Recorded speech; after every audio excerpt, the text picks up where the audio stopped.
آج نوجوان لڑکا ہے کہتا ہے مجھے بھوک برداشت نہیں ہوتی. میرے بھائی رب بیماری لا دینا، اللہ سے دعا مانگے اللہ شفائیں عطا فرمائے، اور دعا کریں اللہ آزمائش سے محفوظ فرمائے. آپ یقین کریں میں نے لوگوں کو دیکھا ہے حلق سے قطرہ نہیں اترتا، خوراک کی نالی لگی ہوئی ہے، اعلیٰ غذائیں پکی ہوئی پڑی ہیں، عرش کا مالک کہتا ہے میں تیرے حلق سے گزرنے نہیں دوں گا. قانون بن گیا. میں نے دیکھا ہے ڈرپ پہ لوگ زندہ ہے، بوتل لگی ہوئی ہے، گلوکوز کی، گزارا چل رہا، اعلیٰ غذائیں پڑی ہیں، لاکھوں روپیہ تجوری میں پڑا ہے. مالک کہتا ہے تو نہیں کھا سکتا، تو وہ کھانے نہیں دیتا، نہیں کھانے دیتا. ایک شخص یورپ کے علاقے کا، میں کسی کالم نویس کا پڑھ رہا تھا، وہ کہتا میری خربوں میں جائیداد ہے لیکن میرے معدے میں ایسی تکلیف ہے کہ میں آٹے کو چھان کر جو اوپر سے بورا نکلتا ہے صرف وہ کھا سکتا ہوں، اس کے علاوہ میں کائنات کی کوئی نعمت کھا نہیں سکتا. اور میرے بھائی وہ جب چاہے تو بڑے بڑے کھانے کھانے سے تجھے روک دے، تیرے دانت چبانے کے قابل نہ رہے، زبان نگلنے کے قابل نہ رہے، معدہ تیرا ہضم کرنے کے قابل نہ رہے. وہ جب چاہے تو جو مرضی کر لے. وہ کہتا چل تو میری مرضی پہ چلنا، ایک مہینہ میرے کہنے پہ نہ کھا، ایک مہینہ میرے کہنے پہ نہ کھا. تو یا اللہ تو کیا کرے گا؟ فرمایا صوم تصحو. میرے نبی پاک نے فرمایا تم روزے رکھو، اللہ تمہیں صحت عطا فرما دے گا، اللہ تندرستیاں دے دے گا، شفائیں دے دے گا. تم روزے رکھو، اللہ تمہیں، سبحان اللہ، اللہ تمہیں، اللہ طاقت دیتا ہے، ہمت دیتا ہے، اللہ ہمت دیتا ہے. میں نے دیکھا ہے، میں نے بزرگوں کو دیکھا ہے، ضعیف لوگوں کو دیکھا ہے، کمزور لوگوں کو دیکھا ہے، میں نے دیکھا ہے روزے رکھتے ہوئے، مزدوروں کو دیکھا ہے روزے رکھتے ہوئے. میں اپنے ابا جی کو کہتا ابا جی اتنی سخت گرمی اور مزدوری آپ کرتے اور مزدوری کے عالم میں روزہ رکھتے، تو کہتے پتر روزہ کی آندا ہے، روزہ کدوں کو جاندا ہے، روزہ اپنی جگہ تے مزدوری اپنی جگہ ہوتے.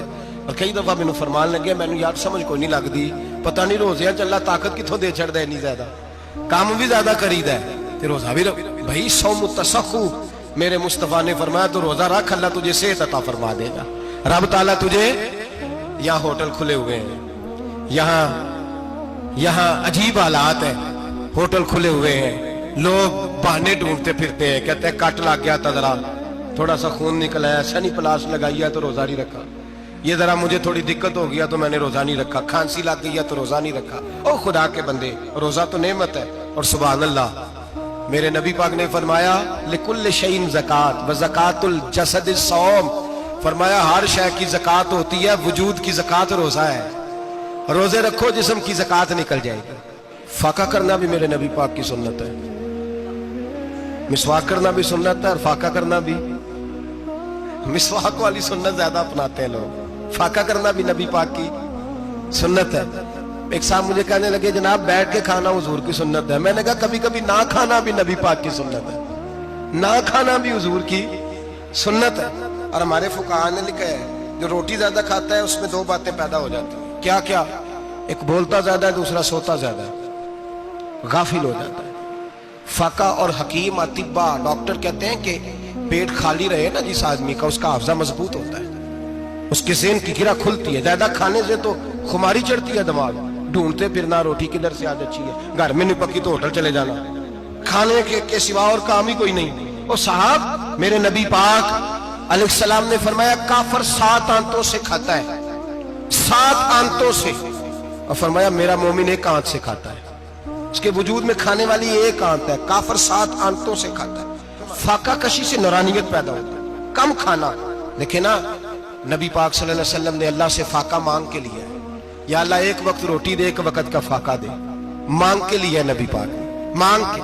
حضرت ابو ہریرہ رضی اللہ تعالیٰ عنہ فرماتے ہیں بھوک زیادہ لگتی تھی نا جب مجھے، تو میں حضرت عمر سے، ابو بکر سے، عثمان، مولا علی سے کوئی مسئلہ پوچھ لیتا تھا، اور جب میں مسئلہ پوچھتا تھا تو وہ مجھے روٹی کھلا دیتے تھے. جب میں ان سے مسئلہ پوچھتا تو وہ مجھے، حضرت ابو ہریرہ فرماتے ہیں مجھے بھوک لگی، میں حضرت عمر کے پاس گیا، ان سے مسئلہ پوچھا. ان کا رواج تھا جب میں مسئلہ پوچھتا تو پہلے روٹی کھلاتے. ہمارے بزرگ یہ فرماتے ہیں کہ کھانے کھلا کے دین پڑھاؤ. صرف تمہارا کتب خانہ نہیں کھلا ہونا چاہیے، تمہارا دسترخوان بھی کھلا ہونا چاہیے. کسی نے نبی پاک صلی اللہ علیہ وسلم سے پوچھا تھا بہترین مسلمان کون ہے؟ حضور نے فرمایا جو سلام لینے میں پہل کرے اور روٹی زیادہ کھلائے، جو روٹی ہر وقت فکر کرے آ یار تو روٹی کھا لے، روٹی کھانے کی طرف توجہ دلائے. کھلانا سنت ہے، زیادہ کھانا اس میں بھی فرق رکھیں. تو تو نبی پاک صلی اللہ علیہ وسلم کے صحابی حضرت ابو ہریرہ رضی اللہ تعالیٰ عنہ فرماتے ہیں میں نے حضرت عمر سے مسئلہ پوچھا.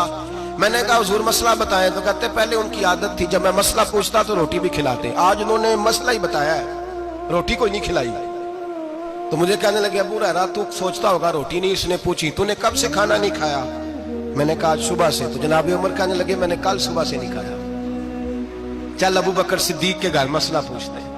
کہتے ہیں جناب صدیق اکبر کے دروازے پہ گئے, جا کر کے ان سے مسئلہ پوچھا. ان کی بھی عادت تھی جب کوئی مسئلہ پوچھنے جاتے تو دسترخوان بچھا لیتے. کہتے آؤ روٹی بھی کھلاتا ہوں مسئلے بھی بتاتا ہوں. کہتے ہیں گئے تو انہوں نے بھی مسئلہ بتایا, روٹی کوئی نہ پوچھی. تو کہنے لگے عمر ابو ہریرہ تم لوگوں نے کل پرسوں سے نہیں نہ کھایا ہوگا. اور ابو بکر کو 4 دن گزر گئے ہیں, تھوڑا سا دودھ ملا ہے یا کھجور ملی ہے, روٹی کوئی نہیں ملی. چلو در رسول پہ چلتے, آؤ حضور کی بارگاہ. کہتے ہیں نبی پاک کی بارگاہ میں آئے, حضور نے چہرے دیکھے, کریم سے مسئلہ نہیں پوچھنا پڑا. میرے مصطفیٰ کریم نے فرمایا بھوک لگی ہوئی ہے تم تینوں کو, 3-4 دن ہو گئے. اللہ کے رسول نے فرمایا مجھے پورا ہفتہ ہو گیا ہے. سبب کچھ اور ہے جس کو تو خود سمجھتا ہے. زوال بندہ مومن کا بے زری سے نہیں, بھوک نقصان کا وجہ نہیں بنی, وجہ کوئی اور بنی ہے. رشوتیں جو بازار گرم ہوئے ہیں لوٹ مار کے, یہ روٹی کے لیے نہیں, یہ زیادہ کھانے کے لیے, یہ بینک بیلنس کے لیے گرم ہے. یہ لوٹ مار کا مقصد کوٹھیاں بنانا ہے, روٹی کا تو رب کریم کا وعدہ ہے. جو روز روتا ہے شام کو کہ میرا کاروبار کوئی نہیں, اصل میں کہتا ہے بنگلہ کوئی نہیں, اصل میں کہتا ہے کار کوئی نہیں, پجاروں کوئی نہیں, روٹی تو اللہ عطا فرماتا ہے, اس کا وعدہ ہے. فرمایا حضور نے 3 دن بیت گئے, چلو. میرا بے تکلف صحابی ابو الحسن انصاری, وہ بڑے نصیب والے ہوتے ہیں جن کو میرے نبی پاک خود کہتے تھے کہ تیری فلانی ذمہ داری ہے. اس زمانے کا تو کسی کو کہہ دیا جائے یہ تیری ذمہ داری ہے تو کہتا ہے یہ تو پھٹیکے ڈالنے لگ گئے, یہاں سے تو چھٹی کر جانی چاہیے. خوش ہوتے تھے صحابہ کہ ہماری ذمہ داری لگی. کہتے ہیں حضرت ابو الحسن انصاری کے گھر گئے, نبی پاک نے فرمایا بھوک بڑی لگی ہے کھانا لا. کہتے ہیں حضور نے اسے کہا تو اس آدمی کو تو وجد ہی ہو گیا. اس نے کہا میرے اتنے نصیب کہ حضور کا یہ کھانا کھلا. آؤ دیکھو دنیا والوں, آج جو سب سے زیادہ عزت والا ہے وہ میرا مہمان بنا ہوا ہے. فرماتے ہیں وہ دوڑے گئے, بکری اٹھائی, ذبح کی, بیوی کو کہنے لگے روٹی تیار کر. ادھر کھجوریں توڑی, انگور توڑے, کہنے لگے حضور آپ جب تک تناول کریں تب تک کھانا پک جاتا ہے. حضرت عمر کہتے ہیں روٹی پک کے آئی, بڑا پیارا گوشت, بڑا اچھا سالن, بڑا خوبصورت خلوص والا کھانا. فرماتے ہیں میں نے بڑا ہی کھایا. نبی پاک نے نہ ایک روٹی لی اور چھوٹی چپاتی, تھوڑا تھوڑا سالن کونوں سے, اور جب نبی پاک نے کھا لیا تو حضور کی آنکھوں میں آنسو آئے. حضرت عمر کہنے لگے حضور روئے کیوں؟ نبی پاک نے فرمایا سوچتا ہوں 7 دن کے فاقے کے بعد کھایا ہے, پر ڈرتا ہوں رب اس کا حساب پوچھے گا تو جواب کیسے دینا ہے, اس کا حساب بھی تو دینا ہے نا جو کھایا ہے. تو حضرت عمر فاروق کے ہاتھ میں کچھ چیز تھی, زور سے زمین پہ ماری, کا محبوبہ 7 دن کے بعد بھی روٹی کھائے تو حساب دینا ہے. نبی پاک فرمانے لگے عمر وہ مالک ہے نا, تو جب دیتا ہے تو حساب نہیں لے سکتا, حساب تو دینا ہے, حساب تو دینا ہے, تیاری رکھو. صحابہ کرام فرماتے ہم نے ارادہ کیا کہ آج کے بعد ہم پھر فاقے کریں گے, کم کھائیں گے, اس لیے کہ حساب دینا ہے. میرے بھائی وہ فاقہ کشی کرتے تھے, ڈرتے تھے. یہاں تو لوگ کھا کے بیمار ہیں, کھاتے جا رہے ہیں, سوتے جا رہے ہیں, کھاتے جا رہے ہیں, سوتے جا رہے ہیں.